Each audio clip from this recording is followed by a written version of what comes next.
രാജ്യസഭയ്ക്ക് പിന്നാലെ ലോക്സഭയിലും പശ്ചിമേഷ്യൻ സംഘർഷം സംബന്ധിച്ച ചർച്ചയ്ക്ക് സ്പീക്കർ അനുമതി നിഷേധിച്ചു. സഭയുടെ നടുത്തളത്തിലിറങ്ങി മുദ്രാവാക്യം വിളികളും പ്ലക്കാർഡുകളുമായി പ്രതിപക്ഷ എംപിമാർ പ്രതിഷേധിക്കുകയുമാണ്. സഭയിലെ കേന്ദ്ര വിദേശകാര്യമന്ത്രി എസ് ജയശങ്കറുടെ പ്രസ്താവന തടസ്സപ്പെടുകയും ചെയ്തു. പ്രതിഷേധത്തിന് പിന്നാലെ വൈകിട്ട് 3 മണിവരെ ലോക്സഭ നിർത്തിവെച്ചു. വിഷ്ണുപ്രസാദ് വിവരങ്ങളാണ്. വിഷ്ണു, രാജ്യസഭയിൽ ഇന്ത്യയുടെ ഒരു നിലപാട് വ്യക്തമാക്കിയിരുന്നു. അതിന് പിന്നാലെ ലോക്സഭയിൽ കൂടി പ്രതിഷേധം തന്നെ അല്ലേ?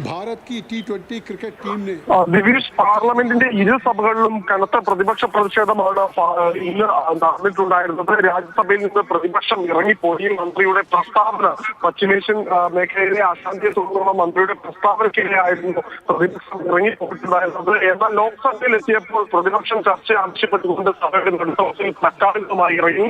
ഇതിനെ സ്പീക്കറായിരുന്ന അംബികപാൽ വിമർശിക്കുകയും ചെയ്തിട്ടുണ്ടായിരുന്നു. ഇതിന് പിന്നാലെയാണ് ഈ പ്രതിപക്ഷ പ്രതിഷേധങ്ങൾക്കിടയിലും സഭാ നടപടികളുമായി സഭാധ്യക്ഷൻ മുന്നോട്ട് പോയത്. മന്ത്രി പ്രസ്താവന നടത്തുകയും ചെയ്തു.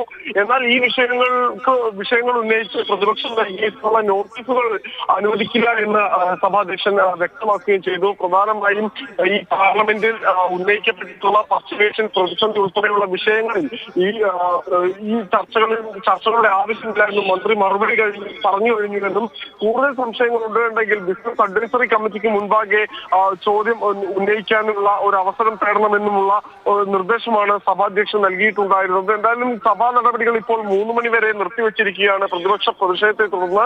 അതിനിടെ പ്രതിപക്ഷത്തെ മന്ത്രി കിരൺ റിജിജു വലിയ വിമർശനമാണ് ഉന്നയിച്ചിട്ടുണ്ടായിരുന്നത്. അതിന് പ്രധാന കാരണം എന്ന് പറയുന്നത് സഭാ നടപടികൾ തടസ്സപ്പെടുത്തുക എന്നതാണ് പ്രതിപക്ഷത്തിന്റെ ആവശ്യം.